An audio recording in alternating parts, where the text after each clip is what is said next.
Hello and welcome to another episode of Fastlane. This is Chris Korfist, your Fastlane host, talking with Dr. Ken Clark. If you're listening to this podcast, you know who he is, you know our relationship. I just wanted to get him on early because for me, he is the guy that really pushes it and to me is the leader of speed development in the research world. So hard questions coming at you fast because we only got 20 minutes for the car ride. What are the three most important qualities that you think can be changed in someone's running speed? Yeah. First of all, thanks for having me. Our relationship goes way back, and I get better for it every time we talk. And then to answer that question, so three most important qualities that I think are just so fundamental to sprinting. You could say, especially top speed, but are triangular velocity, vertical force application, or rate of force, and stiffness. So triangular velocity, force, rate of force, and stiffness. And I think all three of those can be changed. Maybe not like right away within the context of like one training session, but certainly if you look at over the course of maybe a 12-week block, a 16-week block, and then certainly over the course of an athlete's career, over the course of a year, over a course of a 4-year career, those things can be improved. And I've seen it, with the athletes I coach. The research also indicates that if you look at Jordan Bendegucci's training study back in 2021, where they looked at changing running mechanics, they also found improvements in thigh angular velocity, improvements if you looked at the contact and aerial times, improvements in force application. And then I think just from the athletes I've coached, you can see the improvements in stiffness as they get more and more developed over time. So I think those are the big three: angular velocity, force application, stiffness qualities. I think they're critical to running fast, and I think that they can be improved over time with the proper training. I know we'll talk about tangential foot velocity, tangential foot speed later as well. That's obviously hugely crucial. There just hasn't been any studies per se that have, quantified that improving over time, but I'm sure that that goes along with the force and the stiffness and the angular velocity as well. So, just real quick ballpark, what is one exercise that you think works really well for each of the three qualities that you mentioned? Wow, great question. I mean, first of all, just the basic, I think, doing high intensity sprints along with some of the plyometrics, and that's such a cop out answer because it's like, well, there's no single exercise. I think just doing the basics is going to help all three of those. I always think, and not everybody agrees with this per se, but I always think that the hips are vastly undertrained, kind of off the track. I think you would agree with this, Chris, right? But I think, we do a lot of posterior chain work, like in the weight room with plyometrics, just kind of classic exercises there. But I also think it's important to keep body in balance. So doing anterior chain work, even if that action is reflexive, like the hip flexor action during the gait cycle is reflexive, I do think it's important to kind of keep that in balance from a strength training standpoint. So making sure that we're doing reciprocal work in the weight room to make sure that we can have our thigh angular recovery velocity be equivalent to our thigh hip extension angular velocity. So that's one thing. I think kind of like the ISO holds are great for improving lower limb stiffness during ground contact. I do think that the classic plyometrics, and this is not rocket science, but like our pogos and that sort of thing are great rudiment series type stuff for not only training the physical capacities of the foot, the Achilles, the calf, but also training the neural control, figuring out when to pre-activate prior to ground contact. And so that's a less of a physical capacity thing and more of a neural control thing, a motor control thing. So I think that's huge. And then, I think kind of the force application kind of ties into both of those as well. So not one kind of like magic exercise, but just training all of those things in addition to just sprinting fast is going to help out. I think your point about not balancing between posterior and anterior hips is really key because you get to the point where we've spent so much time pushing backwards that you can actually see if you don't have a balance with your obliques and everything that's holding your pelvis in place, you'll actually see people push so hard that their pelvis rocks back. And then there's no way you can get your leg back in time. There's just not enough time E- in the world to e- bring e- that leg back to get a proper Exactly. foot strike. Yeah, could not agree more. Could not agree more. So it's all just about body and balance and making sure that those components are trained, relatively equivalently, I think, off the track as well as activating them on the track. All right, next question. So, what are the three most overrated qualities that you see happening out there, whether in the social media world or, coaches and stuff that you see? Yeah. So, great question, and something where certainly my philosophy on the first one, at least here, has changed a little bit over the last 3 to 5 years. So, kind of having like a singular technical model, whether that's for upright sprinting or even for acceleration, and like not allowing any variability or expecting that like trying to coach exactly to that technical model is going to bring immediate performance returns, i.e., improvement in speed. So like one thing we found from our research is that there's definitely some different models where athletes can still run fast. One thing I've kind of seen just even at the elite level is that there's some variation in technical models. And so I think it's important certainly to coach to a technical model, whether that's more of like a track and field frontside model or even more of like a team sport model. I mean, whatever you do, you're always coaching towards some technical model. But I think it's important, number one, to understand from a sprinting performance that there's going to be some variability, some acceptable bandwidth in that technical model, just based on the athlete that you're working with, and what their own physical, capacities are and constraints are. Two, that that's okay as long as you're working towards some technical model. But three, that even if you improve their technique, it may be more that it helps them not just run fast, but run fast safe. So that maybe based on our latest research and those of some others, that, whether or not you get like immediate performance improvements based on technique changes, and I'm not talking like within a session, I'm talking within like 12 weeks or even like a year, right? Whether or not you get them faster, maybe that happens, but maybe they just kind of stay the same speed, but now you're having them hit better positions from like an injury risk standpoint. So I think my thoughts on, my first first part of the answer to this question is like, hey, not that technique is overrated per se, but the reasons that I coach technique have changed a little bit different, and what I allow as far as acceptable variability, I think, is a little bit more bandwidth than in the past. So that's the first one. And just to clarify, like, I'm not saying technique isn't important for those in the listening audience. It is, but maybe the why for me has changed a little bit. Why we're coaching technique has changed a little bit. So number two is just thinking about like hypertrophy and like functional versus perhaps quote unquote non-functional hypertrophy. And I'll address kind of two areas of the sprinter's body, the athlete's body. So I think, you certainly need some upper body muscle mass. And I think upper body movements during certain parts of the race can be important, but from a pure strength standpoint, you don't need to be able to bench press 400 pounds to be a good sprinter. As long as you can support your upper body, keep your shoulders over your hands or maybe a little bit in front of your hands in the block set position to have the proper weight distribution, like that's basically going to be strong enough in my mind in like a classic, like bench press sort of thing. So whenever I see like an athlete who's just trying to be a pure sprinter, I'm not talking like a football player. Those have other demands, right? But if I'm looking at an athlete who's just a pure sprinter and they've got tons of upper body mass, like 5 to 10 pounds of extra, what I would consider extra mass, I always think like, hey, you could probably still hold yourself in the blocks in a good position. If you had 5 pounds less muscle, you could probably still what you need to do from an upper body standpoint, when you're fatigued without any issue. Maybe you lose 5 pounds of upper body muscle, and now suddenly your force demands, your acceleration demands have improved. Your ratios have improved from that standpoint. And then I'll also talk about non-functional hypertrophy in another standpoint. So we know that triangular velocity, triangular acceleration, torque are important. We've talked about that, already here. But I think that if the muscle is distributed in the wrong place throughout the limb, that can be detrimental to performance. There's research to support this. So kind of,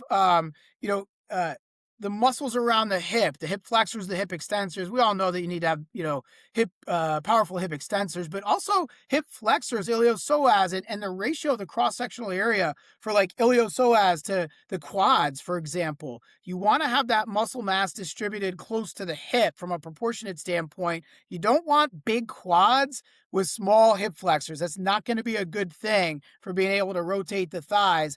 And so I think having like non-functional hypertrophy from that standpoint, is maybe like an overrated quality to trace. Like just chasing big quads for big quads purposes and thinking it's going to make you a faster sprinter, I think is a little bit misguided. Probably better to have big enough, strong enough quads and like, big glutes and big enough iliopsoas and that sort of thing to really drive the action.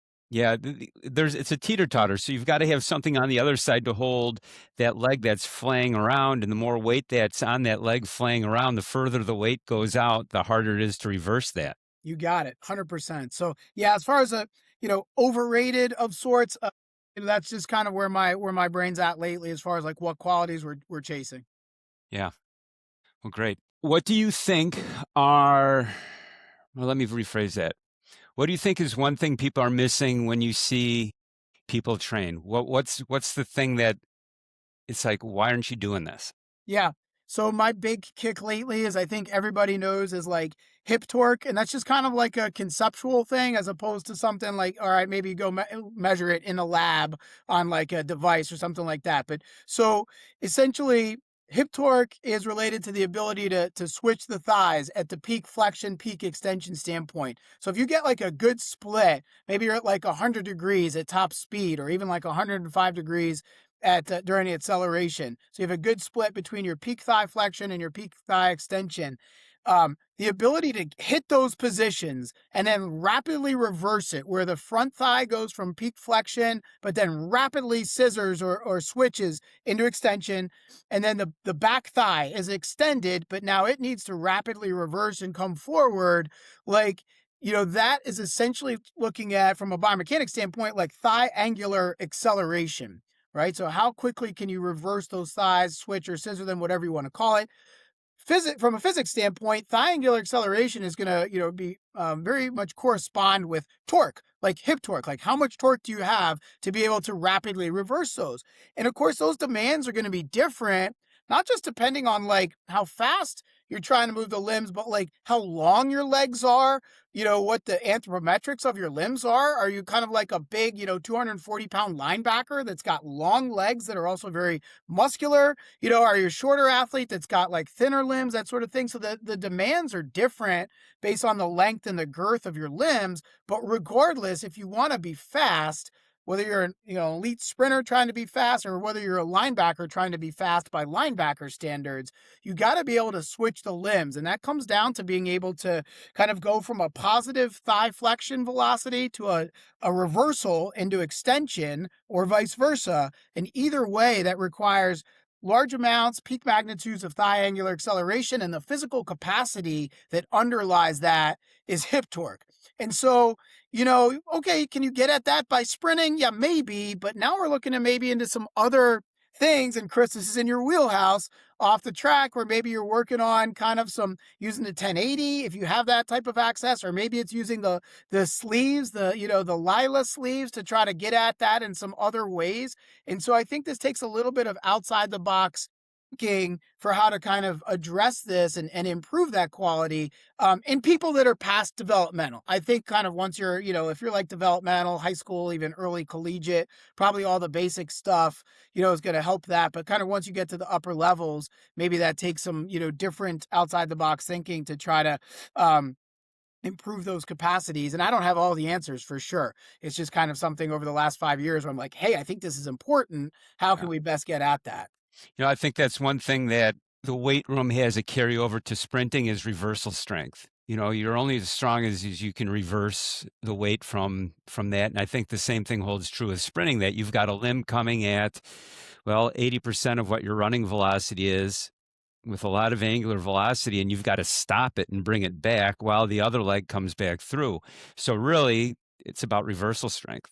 Yeah, that's a great point, and, I would build on that by saying, like, there is a fair amount of research about, like, non-functional hypertrophy when it comes to sprinting. So, like, if you look I believe there's 1 or 2 studies out there that look at essentially, like, quadricep cross-sectional area as it relates to, iliopsoas cross-sectional area, and I could be, missing a few of the details here. But essentially, you don't want huge quads and small hip flexors. Like, that's not good for being able to reverse the thighs, right? If anything, you kind of want that's like non-functional quad hypertrophy, if you will, to build the knee extensors. If anything, you want it to reverse. You want the knee extensors just big enough so that you're not collapsing at the knee, but you need the musculature surrounding the hip to be super strong so that functionally strong, I should say, so Yeah. that it can reverse the thighs as needed. So, I think that's one thing that you notice with really elite sprinters is the thickness closer to the waist, how right. thick their upper thighs are.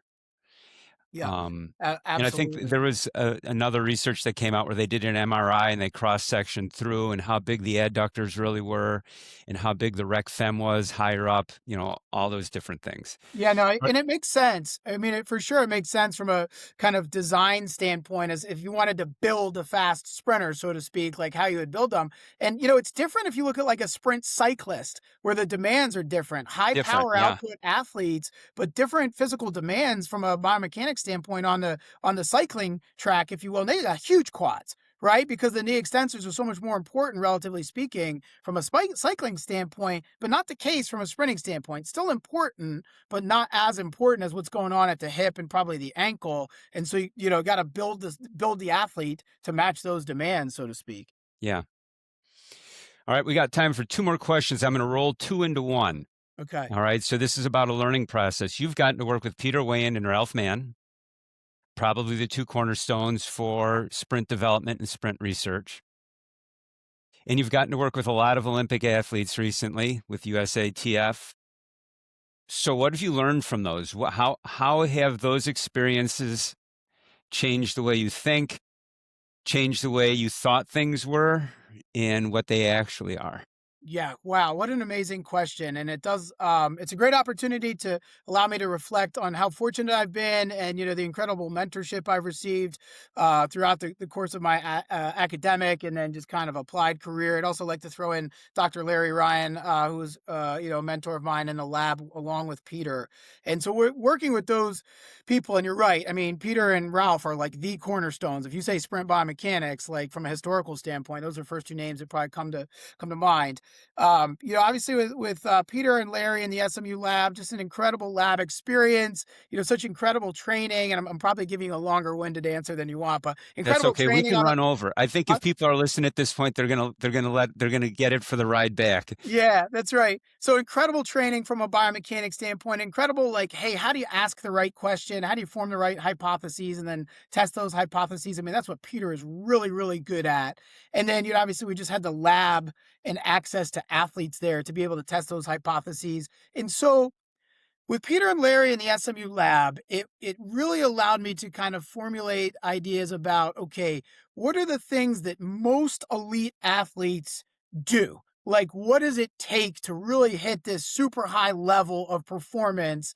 Because we did have Olympic gold medalists in there. We did have people that raced against Usain Bolt in that 2008 final, and it was just incredible. And then what separates those from even like Division 1 soccer players or lacrosse players? So it really kind of helped me crystallize that. And then, kind of just understand, like, okay, what are the physical capacity requirements to hit certain performance levels? And then, but from there, as I kind of transitioned from the lab back to the track, if you will, because Ralph was conducting, biomechanical experiments of his own, just kind of in more of a field-based environment. But it also swung the pendulum back for me a little bit to be like, okay, well, this is what we classically saw in the lab, and this is what we know are the biomechanical and physics demands kind of in the lab setting. But now when you get back in like a race competition mode, like, what are these athletes really doing? Kind of not when they're racing, when they're running, sprinting by themselves, and they're not fatigued. What are they doing at the 80-meter mark when they start getting a little fatigued, or the 120 or the 380 mark? What does that really look like in those sort of conditions? And then what's realistic from a, biomechanics standpoint as far as like a technical model? Like how much are they actually on or not on like a technical model within competition standards? And what do those metrics look like in the heat of the battle? And then lastly, I think like with Ralph and Amber and USA Track and Field, during that time when I was, working with Ralph, it was kind of like, what does it take in practice when we're working with an athlete one on one? And how does that transfer to competition? Like, how much do the mechanics degrade from when they're testing on their own in practice, nobody else in the other 7 lanes, to what about in the heat of the battle when they got 7 other of the world's fastest athletes right next to them? How does that show up? So, just to summarize, because it's a long winded answer to a short question, I mean, it was amazing with Peter and Larry in the SMU lab, and I got such incredible training and access to facilities. And the physics training, the biomechanics training, establishing research questions, hypotheses, and kind of globally, what does it take to be elite level performer? And then from there, going and working with Ralph and Amber and like seeing that on the track, and then also, but seeing that transfer from like practice to competition and finding out like, okay, well, where do you need to be in practice to know that it's going to transfer into competition? And then to finish it off, like that's stuff that I still take with me now. Cause like now working with USA Track and Field, and recently, like the last 2 to 3 years, just have been blessed as far as the athletes have been able to work with. Like we have these like just standards, norms, like, okay, you want to win a gold medal? Like literally, we can tell you exactly where you need to be in practice, like leading up to like a big time competition. And so that's like pretty cool to basically be able to talk to athletes and coaches and be like, hey, you're here. You're like that far away in practice from being able to, be in podium contention. So Yeah, I think that's the hard part, is how do you get that little bit? Because I think the further you go up the ladder, the the harder it is to harder it make is. There's changes. no doubt about that for sure. Yeah. Last question, because people ask me this all the time, so I'm throwing it at you. Besides your work, 2 research papers everyone should read tonight instead of scrolling through Netflix, Prime, and every other channel out there, getting dumber rather than reading something and getting smarter. Wow. That is a great question. So, I mean, I guess the classic one from Peter is his 2000 study, which obviously we've built a lot of our research off of that. Uh, AB Marin's group, I think JB's got a lot of classic stuff. Their Rabita et al. Paper, which JB's the corresponding, the last author. Yeah, that's a pretty good one. That's a good one. Nagahara and his colleagues have so many good ones, but his initial 2014 paper that really brought him on the scene as far as everything that they could do, that 2014 paper, I'm giving you more than one or Yeah, two. that's That's okay. okay. These are all good ones. Yeah, so those are like those are three, and then one that's maybe not quite as well known. So Steph Collier did a great paper where she collaborated with Ryu Nagahara, and they Yeah. looked at transitional acceleration. They have 2 or 3 that came out of that data set, but the one that differentiated team sport athletes versus it was soccer players versus sprinters, is a great one. It's essentially, why do sprinters accelerate beyond the velocity plateau of soccer players? That is a great. So that'd be like 4, I'd say. And Neil Bezotis has some incredible stuff as well, and Helen Bain. I mean, there's so many great people out there, but those would be probably the first 4 I'd say. Like, hey, go out and read those for some pretty classic stuff. Awesome. Well, we're out of time. We could have probably done this for another 2 hours, Definitely. but thank you very much. Thanks for everyone for listening, and thanks. My Thanks, Ken. pleasure, Chris. Thanks for having me on. It's always such a pleasure to talk with you and talk shop.